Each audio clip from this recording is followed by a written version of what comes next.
Two and a Half Admins, episode 165. I'm Joe. I'm Jim. And I'm Alan. And here we are again. The US Copyright Office recently refused to register a copyright for an AI-generated image. It was quite a high-profile image that won an art competition. And to be fair, it won an art competition because it's a hell of a piece. It's got wonderful composition, use of light. It's very dramatic. The use of color is outstanding. It is a very attractive and appealing image. As Joe said, it actually is a prize-winning image. The U.S. Copyright Office's position is that it will not grant copyright to AI-generated art, period, which genuinely almost certainly is a mistake. Where they're coming from is, the usual angle of, well, this is different and it's easier and it kind of pollutes the space, but the more accurate argument would be that you can't grant copyright to an AI because an AI is not a person, it's a tool. You grant the copyright to the person who used the AI tool to generate the image. That is the creator. That's who gets the copyright. It's really not that difficult. It is no different than a little over a century ago. You look at, copyrights for photographs versus paintings. All the same arguments, man. Any idiot can go out there with a camera and take, 30 landscape images in a minute where this poor painter has to spend hours on a single one. How is that fair? And yet, you can copyright your photographs, and it has not destroyed painting as an art form or as a source of images to be copyrighted. So the Copyright Office does have some prior art on rejecting applications because copyright protection is only available to works created by human beings, including not supernatural entities or animals in the case of the monkey selfie or other animals that have been taught to draw and paint things, and not computer programs. And the monkey selfie was because there was no one to assign the copyright to because the monkey was wild. But Jim's point is that the AI-created art should be assigned to the person who did the setup for it or whatever. Who operates the AI. Yeah, well, so should it go to the person who created the AI or the person who provided the prompts? The person who provided the prompts. You don't grant copyright for a photograph to Nikon because they built your camera. It's the person who pushed the button and took the image. And frankly, there is generally at least as much creative effort involved in generating prompts to get a really good AI image, let alone, an exhibition-winning one, as there is in setting up a photograph. These are, again, it's these arguments, there's nothing new. Photographers will talk about, it's not just, oh, I pressed a button and something nice happened to be in front. Like, I go to set up my image, like I'm looking for composition and I have to get the right light from the day and the right angle. And I need to adjust the shutter speed and the focus and the exposure and the blah to get exactly what I want. Well, this is how you generate art. Now, the other issue is copyright is not only for art. Something does not have to be good art in order to be granted a copyright. All it really has to be is distinct from other things. You aren't granted a copyright because your painting was hard. You're granted a copyright because you are the one who made your painting, and nothing significantly enough like that painting had a copyright registered to it before. And your copyright gets violated not because somebody picked up the same brush and the same paints and made the same strokes in the same order as you did, but because however they produced it, they produced what is essentially the same image. Even if your copyright of a painting is then recreated almost exactly by someone taking a photograph that looks almost exactly like your painting does, that absolutely can be and has been a copyright violation. Because again, it's about the result. It's not about how you got there. Now, the interesting argument here that I wish at least the Copyright Office had tried to make would be explicitly to talk about brute forcing the space. It would be reasonable to worry, what if a big company with lots of resources decided to just brute force the image space and copyright everything before anybody else did it? They're not even looking to see what's good or what's not. They're just getting all the copyrights on everything that might be an interesting image before anybody else possibly could. And that would be a real problem. However, this just becomes a resource exhaustion problem, and you can solve that pretty simply. literally just by throttling. Okay, well, a legal entity with X number of people is allowed to apply for X copyrights per annum in the name of that legal entity, and suddenly you no longer can brute force the space. But in most jurisdictions, you don't have to apply for copyright. You're automatically granted it when you create something. You might have to prove that it's yours, and that can be a tricky thing, but copyright is not something, it's not like a patent where you have to apply for it. It just is automatically applied to the creative work. Technically and philosophically speaking, sure. But in practice, the only way that copyright can get, quote, automatically, unquote, applied is if a bunch of people have seen that work. Because in order for you to actually exercise your copyright rights with an implied copyright, you have to demonstrate that you created the what's it first before whoever else did that you want to apply your loser attitude readjustment tool for stealing your thing. But what you're talking about with the brute forcing of just create an image of everything, that really reminds me of the early days of domain names, where companies would just register everything that they possibly could.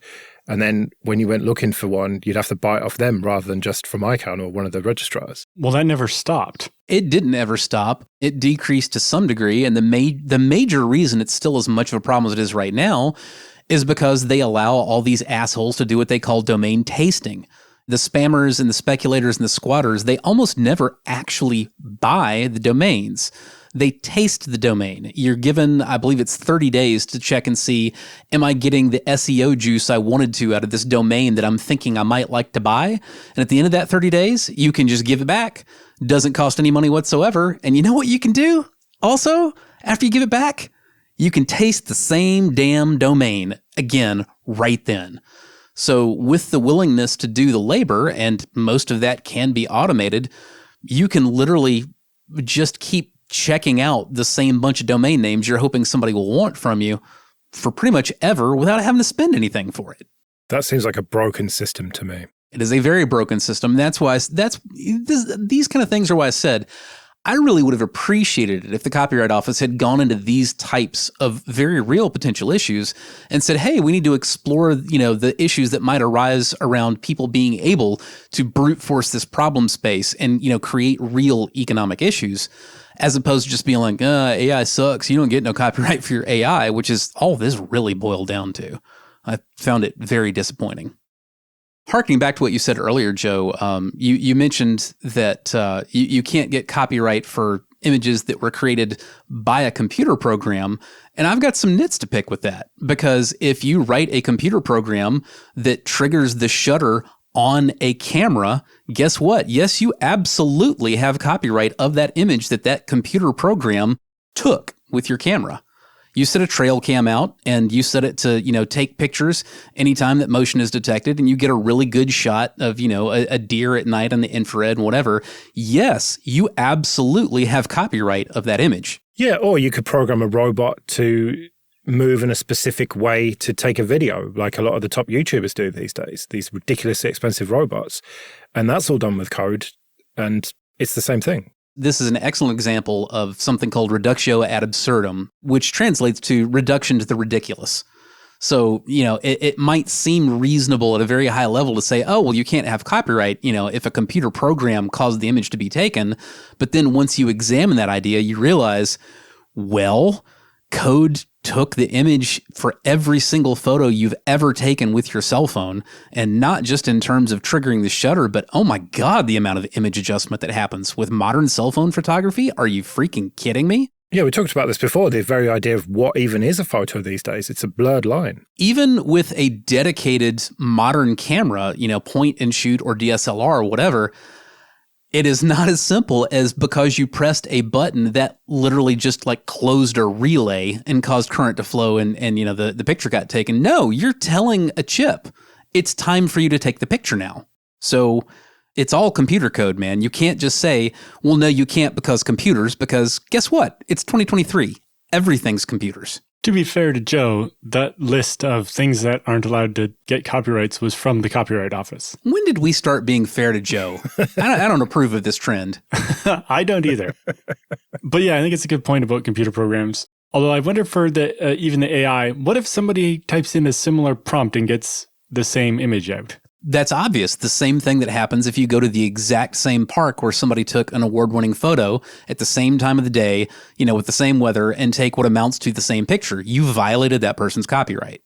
So somebody makes an incredible image using, some particular image generation algorithm, and you find out what their prompts were, and you use the exact same prompts and get the exact same image, you violated their copyright. Or you use an entirely different algorithm, you feed it entirely different prompts that nevertheless result in something that is similar enough to the copyrighted image. Well, you violated their copyright because, again, how you made the copy doesn't matter. If somebody has copyright on a novel, it doesn't matter whether you typed that novel, whether you wrote a copy of that novel, or whether you literally put it in a photocopier at the library. They are all copyright violations. Yeah, although the line can get a little fuzzy. They have a great example in the Ours piece here about an AP photographer who took a picture of Barack Obama at a panel discussion, and somebody made a painting out of that picture, and it was not a copyright violation. Yeah, the very famous Hope poster. But what also should be obvious is that we already have a legal system that has been handling these exact issues for centuries. It doesn't need mucking around with any more than it needed substantial mucking around with when cameras became a thing, or VCRs became a thing, or photocopiers became a thing. It needs some mucking around with, but for entirely different reasons. Yeah. Well, yeah, because of the inputs, the training data. No, not even that. I'm talking about the, life plus too long copyright holding in Disney. Precisely. They're way too long. Yeah. Which is an entirely different reason why we don't want anything copyrighted by an AI who doesn't die and therefore causes a bunch of sections of the copyright code to just not work anymore. Well, yeah, it's the same reason you wouldn't want a photo or an image that's been manipulated by Photoshop to be copyrighted by Adobe. You want it to be copyrighted by the person who clicked the mouse and hit the keyboard to make it happen. And it really gets hard to draw the line between a tool and something creating it. And most of the time, I'm kind of with Jim here that it's really people ascribing too much anthropomorphic properties to AI, where suddenly it stopped being a tool like Photoshop and started actually being a creator. Oh, but that's the fun thing. People screw up both in over-anthropomorphizing and under-anthropomorphizing AI. All these people that say things like, oh, well, AI is always copyright violation because all it is stitching pieces of images together, when that's not how it works. There are enormous differences, obviously, between human mentation and, AI models, but they're not as different as a lot of people seem to think. The general way that humans learn versus the general way that an AI model trains and stores the pattern associations it's learned through that training, they're very similar. And if you outlaw training on a set of data, you very quickly get back into reductio ad absurdum again territory. When you say, oh, well, you can't use anything that your AI model trained on, there's not a lot of difference between that and saying, well, you can't use anything that you've learned. And again, the escape to that reduction to the ridiculous is just to stop trying to say no because computer in the first place. We already know this is not what any of this is about. It is about similarity to existing works that are known. That's all it has to be about. Stop trying to bring the tool into it. It's irrelevant. That's not what copyright is for. That's not how copyright does work. It's not how copyright can reasonably work. So stop it. Well, I look forward to all the emails we get saying that you are a shill for big AI, Jim. That's Joe's email at gmail.com. Okay, this episode is sponsored by Kolide. If you work in security or IT and your company has Okta, this message is for you. Have you noticed that for the past few years, the majority of data breaches and hacks you read about have something in common? It's employees. Hackers absolutely love exploiting vulnerable employee devices and credentials, but it doesn't have to be this way. Imagine a world where only secure devices can access your cloud apps. In this world, phished credentials are useless to hackers, and you can manage every OS, even Linux, from a single dashboard. Best of all, you can get employees to fix their own device security issues without creating more work for IT. The good news is, you don't have to imagine this world. You can just start using Kolide. Kolide is a device trust solution for companies with Okta, and it ensures that if a device isn't trusted and secure, it can't log into your cloud apps. So support the show and visit kolide.com/25A to watch a demo and see how it works. That's KOLIDE.com/25A. I want some advice about something. So when I'm interacting with my NAS via Thunar, the file manager on XFCE, it's quite slow. And so this is just a dataset on a single disk pool. And I'm getting about sort of 700 megabits per second over Ethernet, which is fine. And most of the time I use Wi-Fi, so it doesn't matter. But when I SSH in, do a Python 3 http.server and then wget the other end, I max it out. So I thought it was the disk, but it's not the disk. The bottleneck seems to be Samba. There's some overhead there. And so is this just a limitation of Samba that it's going to be slower than a simple Python server, or can I tune it? Now, I did look this up and saw a bunch of blog posts about, oh, this is how you tune Samba to make it quicker. And I just thought, I'm not just going to start messing with my default Ubuntu config file. So I thought I'd ask you two about it instead. That was an excellent decision, because when you start Googling Samba tuning, what you come up with almost instantly is just legions of 20 and in some cases going on 30-year-old smb.conf stanzas that have just been blindly cargo cult copied and pasted down the decades and will actually screw you up far worse than you started with. Now, the thing here is maybe Samba is your problem. Samba can be an issue. It's not the quickest network protocol, and it's very chatty. So particularly when you've got many requests rather than one big one, the chattiness of the protocol can mean the induced latency has a huge impact on how quickly like moving a lot of small files does as compared to moving over some other protocol. But also the fact that you're using Thunar specifically, there's a very, very real chance that Thunar is actually your bottleneck and not Samba. That was the first thing I was going to say. Now, I'm not that familiar with Thunar. I've seen it before. I've used it before. But the way most of the graphical file explorer type tools in Linux land work for SMB connection is they use Fuse. And when you use Fuse to connect to Samba on the other end, you've got the Fuse stack limitation, and that is absolutely a bottleneck. If you wanted to test that some, what you could try doing is instead doing an actual Samba mount, like from your etc.fs tab, and see if that goes any quicker when you're no longer going through Fuse mode. But beyond that, I would probably recommend that if this is really a concern for you, given that you're not really a big Windows household, maybe just consider ditching Samba. I actually ended up ditching Samba entirely in my house and just using SSHFS for everything. Once I discovered that my media player would just connect directly over SSH to stream files, I was like, oh, sweet, screw Samba then. I'm just done with it. I don't do any more Samba sharing. I'm guessing, again, because it's Thunar, it's not Nautilus. But for the most part, most of these managers support multiple protocols, and you can just specify the protocol directly in the address box of the file manager. So instead of saying SMB:// path to whatever, you can do SFTP:// or SSH:// and connect that way. And frequently you'll end up with better results. I had an issue. The machine that I was sharing my media files from, something got screwed up in the Samba package, and it just absolutely would not talk to any other Linux clients. It was really weird. All the Windows boxes I tried to connect to it with had no problems, but all of the Linux stuff, including my media player, just flatly refused. And I fought it, but it was very difficult to get fixed. I didn't really want to skunk the whole box because it was my personal workstation I was sharing the media from at the time. But so then I just experimented in Kodi, and I saw, oh, it looks like there's an SSH option. So I was like, well, all right, what if I want this share to be, SSH://banshee/whatever, and it just immediately worked. And I also noticed that the performance was considerably better in terms of just like how long it would take to populate thumbnails on a new directory it had never browsed into before, things like that. Yeah. Other things I would say is because it's a single disk pool, you can be getting pretty close to maxing out the disk.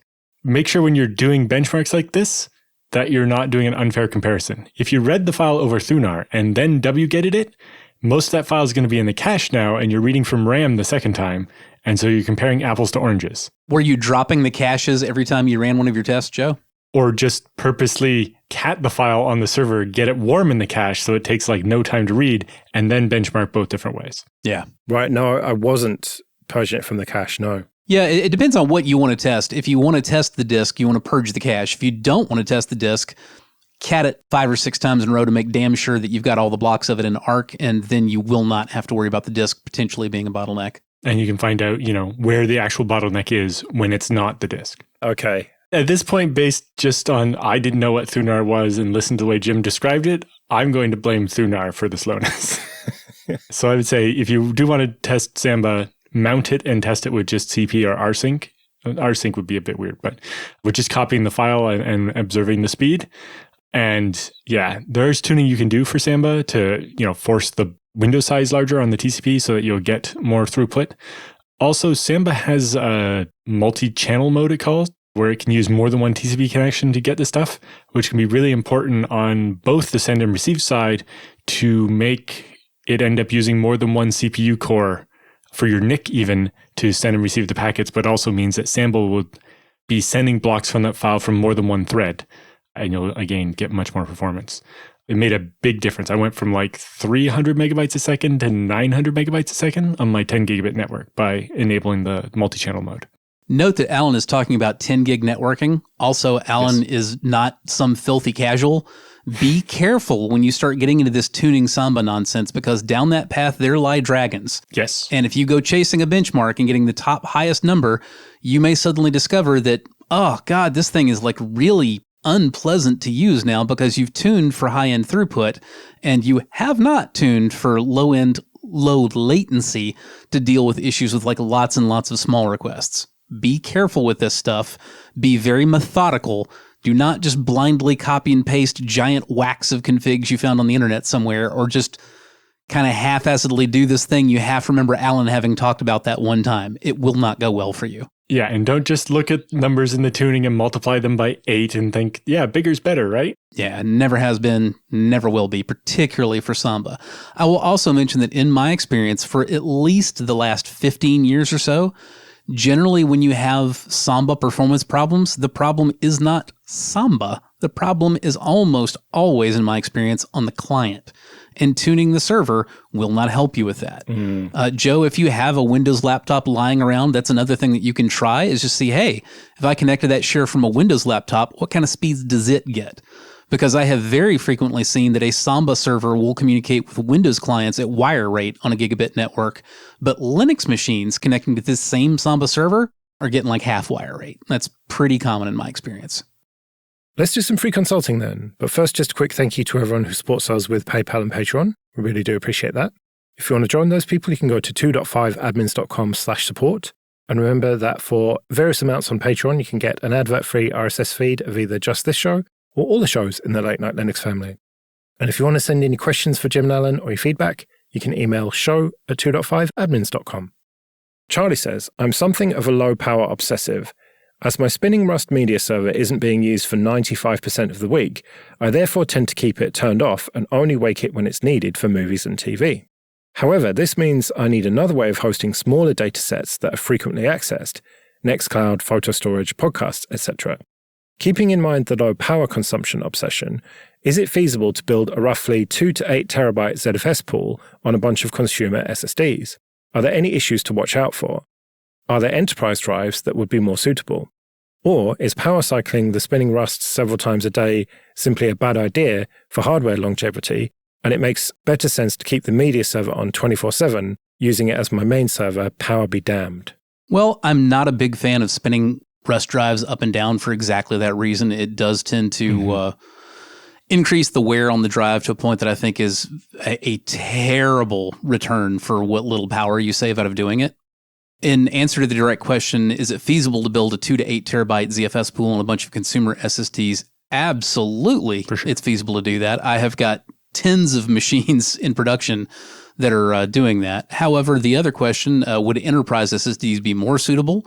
Yes, they would. I would particularly recommend Kingston DC500M or DC600M line. They also have lines that end in R for less write-heavy workloads that you might consider. The big things that you get out of using these enterprise-grade SSDs, they've got power loss protection, which means they can handle sync writes tremendously faster than consumer SSDs. They also have built-in hardware QoS that keeps them a lot more consistent in performance, whether you've got a very light workload or a very heavy workload, which can be very nice, especially when you're talking about VM hosting.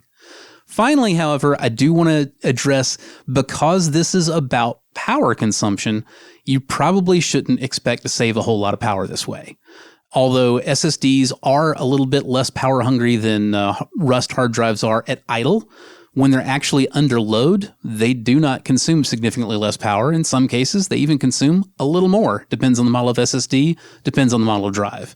But in general, for a machine that you're actually using and accessing the data from regularly, don't expect a lot of power savings from going SSD, just expect better performance.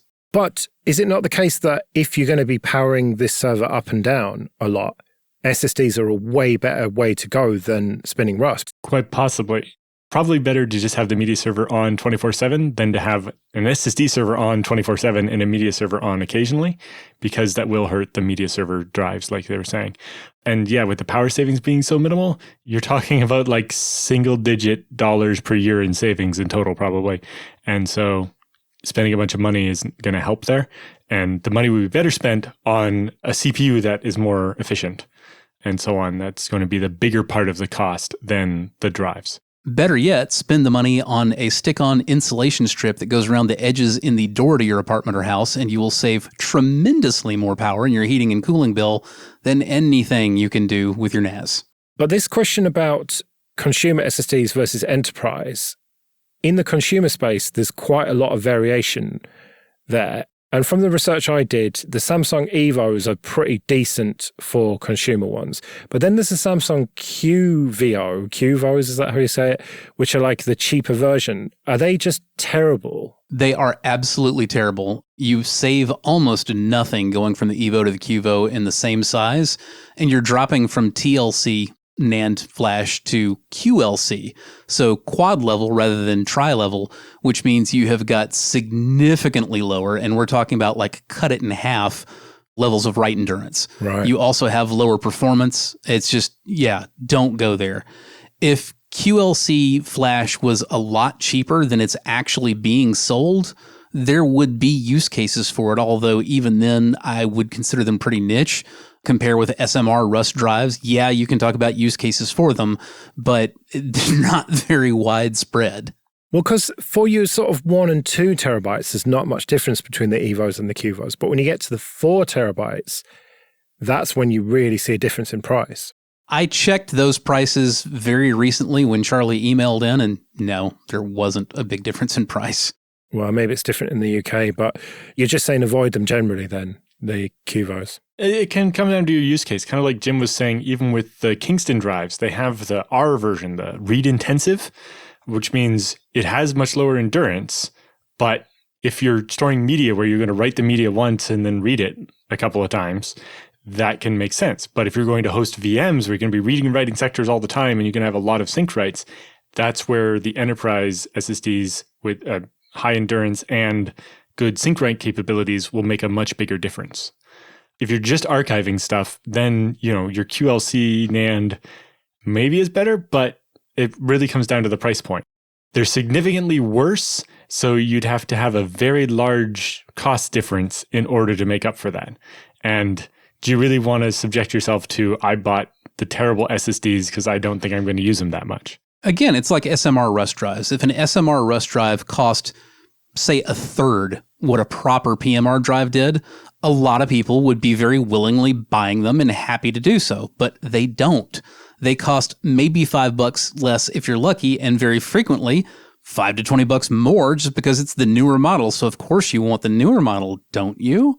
It's the same thing with QLC. If it were available to you, the end user, significantly less expensive than TLC, there'd be a lot of use cases for it. It is not available to you, the end user, significantly less. And I'm talking like half should really be like the bare minimum. If you could spend just say $200 for a 4 terabyte QVO versus $400 for a 2 terabyte whatever, then the QVO starts to look potentially appealing if it matches your workload and your workload is narrow enough and you're sure it will fit everything and you don't mind the much lower write endurance and all this stuff. But that's not the case. If you're extremely lucky and you hit exactly the right model, you might see a 20% cheaper QVO of the same size than an Evo. And that is absolutely not worth it. Right, well, we better get out of here then. Remember, show@2.5admins.com if you want to send any questions or your feedback. You can find me at joelrest.com/mastodon. You can find me at jrs-s.net/social. And I'm at Alan Jude. We'll see you next week.